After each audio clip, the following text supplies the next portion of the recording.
snow is still coming down, and now another storm system is on the way. Tonight, the relentless wintry blast wreaking havoc, with icy conditions causing this pileup, shutting down a section of the interstate in Michigan.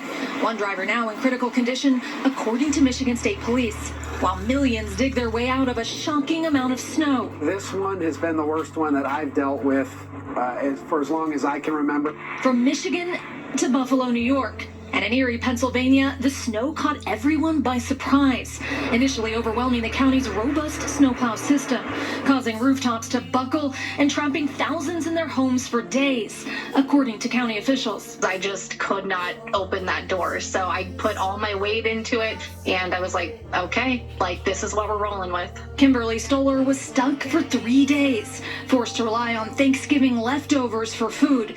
She just escaped this evening. You panicked just a little? Maybe a tad, because I was like, okay, hold on, this is actually getting to a rather serious point. This kind of storm can be lethal. A fact that weighs heavily on Erie County Executive Brenton Davis, who today personally responded to a call of an elderly man trapped in his home and relying on oxygen. What were you going to do if they didn't come help you? The end of spring? Davis says on a good day, his county ambulance services are stretched. You might wait 30 minutes on a sunny day. You add this. It could be hours. It could be deadly. It's 100% deadly. It costs people lives every time. Hard to believe just 2 weeks ago, first responders were focused on this. Unprecedented brush fires in Pennsylvania, fire and ice no one here thought possible, with winter still weeks away. Aaron McLaughlin, NBC News, Erie, Pennsylvania. There was anger and heartbreak in a South Carolina courtroom today as a woman pleaded guilty and was sentenced in a drunk driving case that killed a bride on her wedding night. Priya Sridhar has more. Tonight, 27-year-old Jamie Lee Komorowski sentenced to 25 years behind bars for killing 34-year-old Samantha Miller just hours after she got married in April 2023. Komorowski addressing the judge before the sentencing. And I take full responsibility for my actions.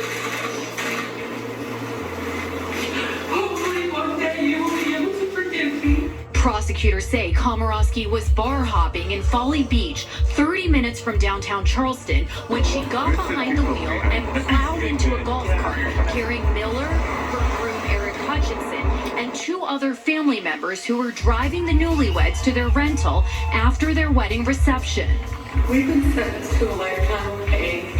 Prosecutors say Komorowski's blood alcohol was 3 times over the legal limit, and she was driving 65 miles per hour in a 25 mile per hour zone. You upset died that night. So she needs to go alone.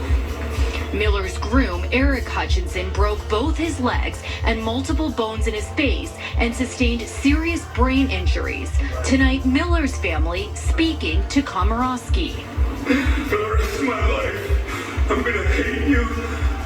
And when I arrive in hell, and you come there, I'll open the door for you.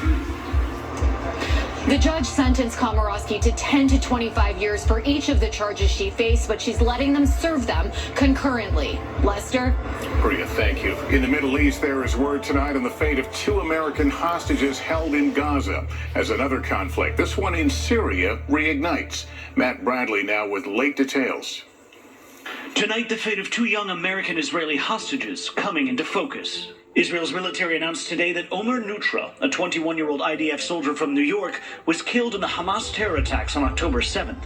For more than 400 days, his family thought he was still alive. His mother at a rally for hostages yesterday, before word of his death. We pray that this time miracles should happen, and they should happen really quickly. Along with that news, word another American hostage is still alive. Appearing in a Hamas propaganda video on Saturday, Idan's mother appealing to Israel's prime minister and president for a hostage deal.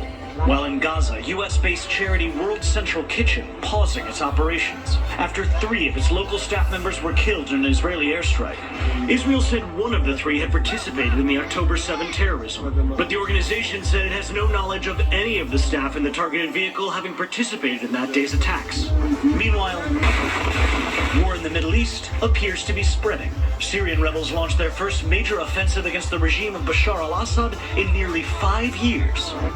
The regime and its Russian backers answering, with more than 400 airstrikes in the cities of Aleppo and Idlib, according to a UK-based human rights group. Thousands of people, if we can say now, fleeing their homes. The situation is getting worse and worse as we are talking now.